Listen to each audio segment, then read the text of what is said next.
Assalamualaikum warahmatullahi wabarakatuh. Ibu-ibu, bapak jamaah Al-Hikmah yang dirahmati Allah, marilah kita mulai baca syahadat, istighfar dan asma'ul husna.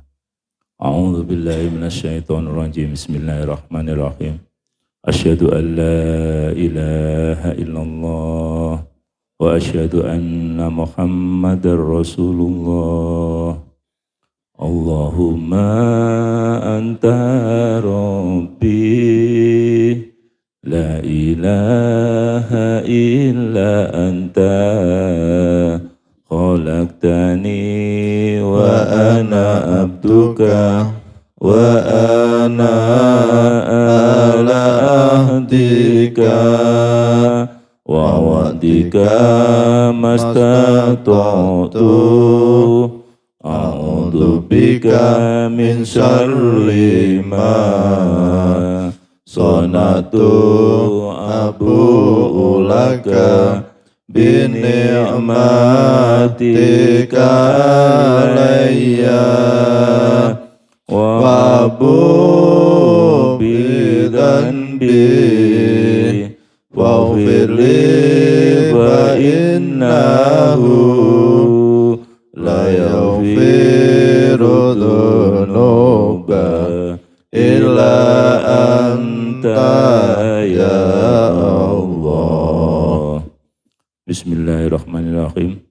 Bismillahi badana walhamduli rabbina wassalatu wassalam linnabi habibina ya Allah ya Rabbana anta maqsuduna ridhoka madlubuna dunyana wa ukhrana ya Rahmanu ya Rahim ya Maliku ya Qudus ya Salamu ya Mu'min ya Muhaiminu ya Aziz ya Jabbar Mutakabir ya Khaliku ya Bari ya Musawwiru ya Ghaffar ya Qaharu ya Wahhab ya Razzaku ya Fattah ya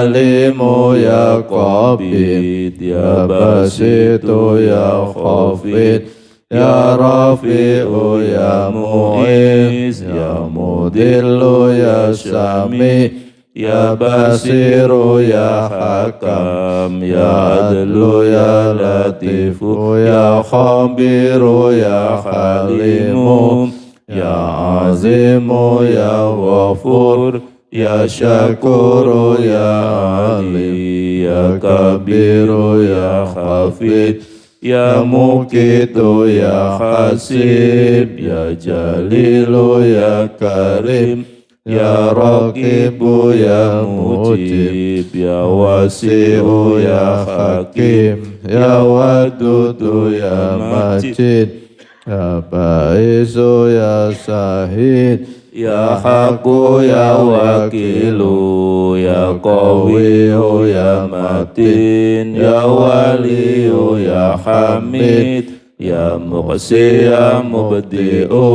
ya Mu'idu ya Muhyi ya Mumitu ya Hayyu ya Qayyumu ya Wajid ya Majidu ya Wahid ya Ahadu ya Somad ya Qadir ya Muqtadir ya Muqaddim ya Muakhir ya Awalu ya Akhir ya Zahiru ya Batin ya Wali Muta'ali ya Baru ya Tawwabu ya Muntakimu ya Afu ya Ra'ufu ya Malik Malikal Mulki Dzal Jalali wal Ikram ya Muqsitu ya Jami ya Ghaniyu ya Mughni ya Mani'u ya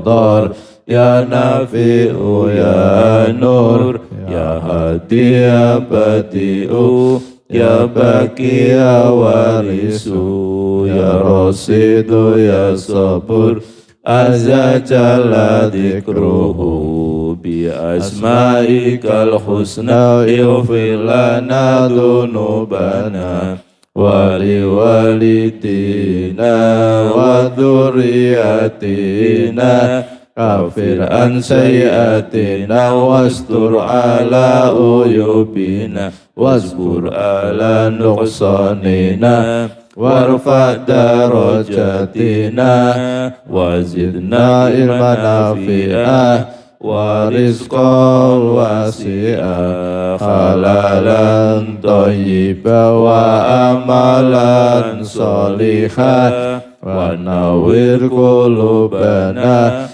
wa yassir umurana wa sahih ajsadana daima hayatina ilal khairi qarribna anis syarri ba'idna wal qurba rojauna akhiran nilnal munabal lima qasidana waqdi hawaijana walhamdulillahina alladhi hadana salli wa sallim ala Toha Khalilir Rahman wa alihi wa sahbihi ila akhir zaman. Al-Fatihah. A'udzu billahi minasyaitonir rajim. Bismillahirrahmanirrahim. Alhamdulillahi rabbil alamin. Arrahmanir rahim. Maliki yaumiddin. Iyyaka na'budu wa iyyaka nasta'in ihdinas siratal mustaqim siratal ladzina an'amta 'alaihim ghairil maghdubi 'alaihim waladdallin amin.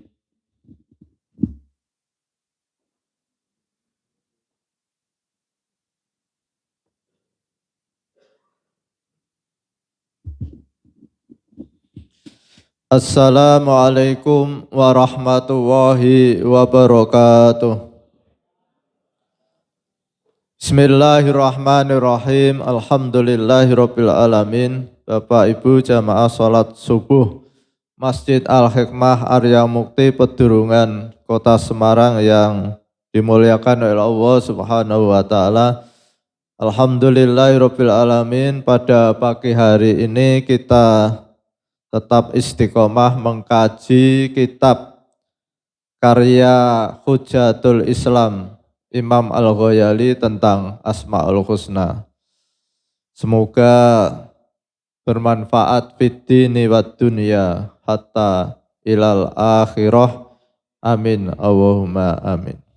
Bapak Ibu yang saya hormati, pada pagi hari ini kita akan mengkaji Asmaul Husna yang ke-39, yaitu Al-Muqit yang maha pemelihara.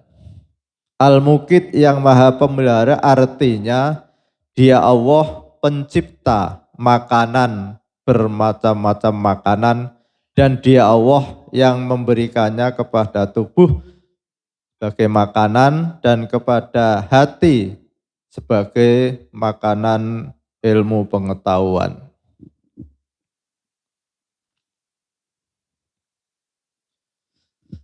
Sesungguhnya Dia Allah membagikan dan menentukan rezeki untuk masing-masing makhluknya sesuai dengan apa yang Dia kehendaki. Tidak dapat maju dan tidak dapat mundur. Tidak dapat bertambah dan tidak berkurang. Sesuai dengan ilmunya yang qadim dan azali. Sekalipun terdapat perubahan di Lauhul Mahfudz, hal itu bergantung pada syarat yang sesuai dengannya. Oleh karena itu, memohon, berdoa, berguna untuk memungkinkan dikabulkannya permohonan. Rasulullah SAW bersabda, Innar ruhal amin al-qafi raui lan tamuta nafsun hatta tastakmila rizquha fattaqullah wasmalu fit thalabi. Yang artinya sesungguhnya Ruhul Amin yaitu malaikat Jibril alaihissalam telah menyampaikan ke dalam hatiku bahwa tidak akan mati seseorang hingga telah sempurna rezekinya. Maka bertakwalah kamu semua kepada Allah Subhanahu wa taala dan berusahalah dengan cara yang baik untuk memperoleh rezeki.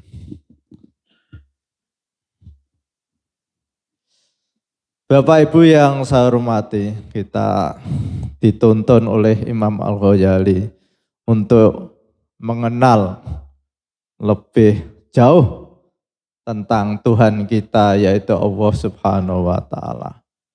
Jadi kalau selama ini kita mengenal Allah itu berat siksanya, Allah itu mengancam dan sebagainya. Tapi dengan mengkaji Asmaul Husna itu Allah juga Maha Kasih. Allah juga membuka lebar-lebar pengampunan.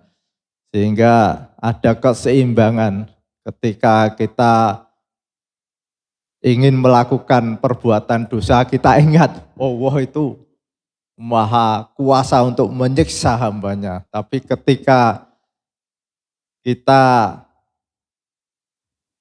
males untuk melakukan ketaatan Allah Subhanahu wa taala, Allah itu punya janji yaitu ingin membahagiakan kita. Sehingga antara rojak dan khauf, harapan dan takut itu selalu seimbang. Jadi ketika kita ingin melakukan perbuatan dosa, kita ingat ancaman Allah Subhanahu wa taala. Ketika kita malas melakukan ketaatan, kita ingat bahwa Allah itu menyediakan kenikmatan yaitu surga. Sehingga selalu kita berusaha memanfaatkan diri kita ini supaya selalu bisa ringan untuk melaksanakan taat dan bisa takut pada Allah untuk melakukan dosa. Bapak Ibu yang saya hormati, pada pagi hari ini kita akan mengkaji Asmaul Husna yang ke-39, yaitu Al-Muqit yang Maha Pemelihara. Jadi katakanlah ketika kita melihat ular yang besar di hutan. Pak Judawi pernah lihat enggak ular yang besar? Lalu dia lapar, keliling, ketemu buah duren. Wah, itu bukan makanan saya itu. Lalu lari lagi, ketemu buah pepaya. Itu bukan makanan saya. Karena ular itu makanannya adalah daging. Dia mencari sampai jauh. Ternyata di sana ada kambing, rombongan kambing. Nah ini makanan saya. Nah, maka disitulah ular disiapkan oleh Allah Subhanahu wa taala makanan kambing. Itu ular besar. Akhirnya dia mengambil satu kambing untuk dimakan. Dan itu dia tidak tiap hari, Pak. Tidak tiap hari makan kambing. Berbulan-bulan kambing satu. Setelah dia dapat kambing, dia tidur berbulan-bulan. Sampai dia lapar lagi baru mencari. Ini kemarin saya punya teman itu ularnya itu ular apa itu ya, yang makanannya itu ayam. Saya tanya, Mas, lah ini berapa ayam yang dimakan? Ularnya besar Pak Judawi, satu paha orang itu. Oh Pak Haji, satu ayam itu untuk 1 bulan. Jadi ayam satu untuk 1 bulan. Ternyata ular itu makanannya sekali makan berlama-lama dan dia setelah itu tidur. Nah, ini ada makhluk Allah yang tidurnya itu berlama-lama, tidak seperti kita. Kita tidur 2 hari tidak kuat loh Pak Haji ya. Tapi ular itu berhari-hari bahkan berbulan-bulan tidur kuat Pak Haji. Dia makan sekali. Nah ini tadi saya pernah lihat tuh, tapi di YouTube Pak. Ular besar dapat kambing. Tapi kalau ular kecil tidak mungkin makan kambing. Maka Allah menyediakan binatang yang kecil. Apa itu? Katak. Nah, ular yang kecil makanya katak. Tikus. Allah sudah mengatur makanan-makanan itu sesuai dengan ilmu Allah. Ada yang makanannya daging seperti ular, macan, buaya. Lalu apa lagi? Banyak. Lalu ada yang tidak makan daging. Makanannya rumput. Seperti kerbau, sapi. Sapi itu ketika melihat kambing, enggak mungkin dimakan. Itu bukan makanan saya. Beda dengan macan. Macan ketika melihat kambing, diserbu, dimakan. Allah sudah membagi. Begitu juga hewan-hewan, burung saja itu Pak Yahya ya. Pak Yahya penggemar burung enggak? Itu macam-macam. Kalau kita lihat burung itu, ada yang makanannya kroto. Kroto itu apa? Telur ngangkrang itu kroto. Lalu ada yang makanannya jangkrik. Ada yang makanannya pisang. Ya Pak Judawi ya. Burung apa Pak Diarto yang makan pisang itu? Luar biasa ini, Allah sudah mengatur begitu. Jadi ini kita melihat makhluk Allah di luar kita itu makanannya begitu. Ada yang makanannya rumput seperti belalang itu makannya rumput. Belalang dimakan katak, katak dimakan ular. Ular dimakan siapa Pak? Itu kan mata rantai itu. Jadi belalang makan rumput, belalang dimakan katak, katak dimakan ular.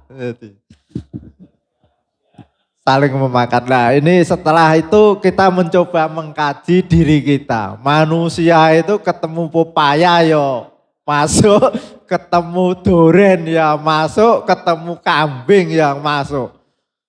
Mana yang ditolak itu? Gitu saja kok ada yang dilarang oleh Allah kok ya masih dimakan itu. Saya pernah dengar itu daerah mana itu kucing itu dimakan loh Pak. Ada itu. Itu kebablasan ya Pak. Jadi kita itu oleh Allah sudah luar biasa diberi nikmat yang banyak. Beda dengan hewan tadi. Hewan yang rumput ya merumput saja ya. Pak Santo ya. Tapi kita itu kok ya rumput apa bayam, kangkung itu masuk kok. Kemarin makan pecel karena ada bayamnya itu. Ada telurnya. Nah, ini jadi luar biasa. Allah sudah mengatur makanan begitu banyak bagi kita. Lalu apa? Allah itu memberikan makanan itu bagi manusia itu ada 2. Makanan yang sifatnya untuk kekuatan jasmani seperti kangkung, bayam, sate kambing, telur itu untuk kekuatan jasmani. Pepaya, mangga, pisang. Banyak sekali Pak Judawi itu. Buah-buahan masuk, rumput-rumput masuk, daging masuk, tambah lagi ikan di laut masuk. Ada udang, ada belut, ada kepiting. Kepiting itu ada yang mengatakan boleh, ada yang tidak, tapi ya ada yang suka kepiting. Belum lagi ikan bandeng, ikan lele. Wah, banyak sekali. Itu untuk makanan jasmani. Jadi kesukaannya pun macam-macam. Ada yang sukanya bakso, ada yang sukanya nasi goreng, ada yang sukanya pecel. Ya ibu-ibu sukanya ya juga beda-beda. Ada yang sukanya sate kambing, ada yang sukanya tongseng. Begitu juga Allah menciptakan makanan rohani kita itu juga bermacam-macam. Ada yang sukanya rebana. Wah ini. Nah, kita tidak boleh mencela, wong kok seneng rebana. Pak Sigit mana Pak Sigit? Nah, senangnya Pak Sigit itu apa? Rebana apa lagu-lagu Pak? Nah, ini Allah yang memberikan makanan rohani. Ada yang sukanya puasa. Ada yang sukanya sholat. Nah ini. Jadi makanan rohani kita tidak boleh mencela. Wong kok ratau poso. Loh dia makanannya beda. Ada orang yang sukanya sholat sunat sampai berkali-kali ada tapi tidak pernah puasa. Ada yang orang rajin puasa tapi tidak pernah sholat. Itu sudah diatur oleh Allah Subhanahu wa Ta'ala. Memang makanan itu berbeda-beda. Maupun makanan yang sifat jasmani pun berbeda, makanan rohani pun berbeda. Jadi kita tidak boleh saling mencela. Kalau ada orang rajin baca tiba, ya itu memang makanannya itu seperti orang yang rajin makan bakso itu tiap hari. Kalau tidak makan bakso rasanya kurang nikmat itu. Ada orang yang suka rebana ya itu memang. Jadi Allah mengatur dan menciptakan bermacam-macam makanan untuk jasmani kita, makanan untuk rohani kita. Lalu di sini Imam Al-Ghazali itu mengambil hadis Rasulullah SAW. Seseorang itu tidak akan mati Pak Judawi sebelum rezekinya itu disempurnakan oleh Allah Subhanahu wa Ta'ala. Jadi sekalipun orang itu persediaan makanan itu banyak. Tapi kalau rezekinya itu jatahnya sudah habis, pasti akan mati. Nah, mati itu sebabnya itu banyak. Mati itu satu, tapi sebabnya itu banyak. Jadi ketika rezeki seseorang ini sudah habis, walaupun toh di rumah persediaan makanan banyak, tetap mati Pak Haji Kabul. Karena rezekinya sudah habis. Jadi tidak bisa, soalnya kelaparan tidak bisa. Jadi kuncinya seseorang itu akan mati itu kalau rezekinya itu sudah habis. Lah habisnya itu penyebabnya macam-macam. Ada yang di rumah sakit. Di rumah sakit Pak Yaya ya, itu di pinggir sini ada bubur, di sini ada gulai. Nah, itu bukan rezekinya. Kalau rezekinya dimakan, tapi tidak mau. Wah, tidak enak. Loh ini enak loh, ini saya masak sendiri. Tidak mau orang yang sedang sakit itu. Lalu dipaksa, dikasih input, dikasih apa saja biar tetap hidup. Tapi kalau itu sudah habis ya akhirnya tetap mati. Begitu juga orang yang sehat, tidak sakit, tapi rezekinya habis tetap mati. Kenapa? Kecelakaan. Jadi ini memberikan gambaran pada kita bahwa ketika kita ada kabar orang meninggal itu intinya rezekinya sudah habis. Tidak usah berpikir banyak-banyak. Pokoknya kalau kita itu rezekinya masih berarti masih hidup. Lalu apa yang kita peroleh dari berulang-ulang baca Al-Muqit? Kita oleh Allah Subhanahu wa Ta'ala diberi kesadaran, diberi kekuatan untuk punya empati pada orang lain. Allah memberikan rezeki kita, makanan begitu banyak. Ketika kita melihat orang kelaparan, tidak bisa makan, langsung kita berusaha untuk bisa membantu saudara-saudara kita yang sedang kelaparan. Karena Allah menyediakan makanan-makanan kepada makhluknya, maka kita dengan berulang-ulang membaca Al-Muqit itu, kita diberi kesadaran, diberi kemampuan untuk bisa memberi makan orang lain.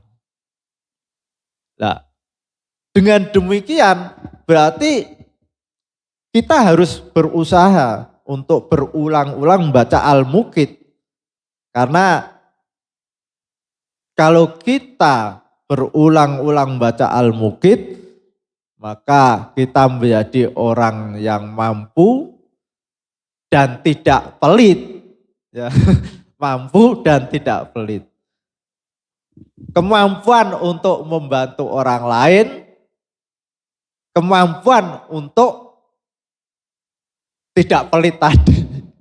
Karena Allah lah yang memberikan kekuatan pada diri kita menjadi orang yang punya kelebihan dan menjadi orang yang punya empati pada orang lain. Ini sudah berapa kali kita mengkaji Asmaul Husna yang ke-39 itu melahirkan dari pertama sampai 39 melahirkan orang-orang yang benar-benar sempurna akhlakul karimah.